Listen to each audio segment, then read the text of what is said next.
Hi guys, for today's video, samahan nyo kami maglomi guys. Yung ilang araw na akong tinutopak guys, kasi alam nyo ba kung bakit? Hindi ako nabibigyan ng oras nitong asawa ko na to eh.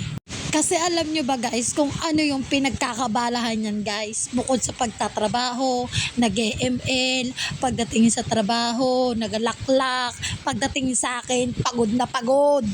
Kasi alam nyo ba guys, kapag ka nararamdaman ko na wala na siyang oras sa amin ng anak niya, talagang inaaway ko yan guys, kahit nasa trabaho yan. Paano ba naman guys, hindi ako tutupakin niya na kapag ka day off niya, ang haharapin niya pa mga kaibigan niya.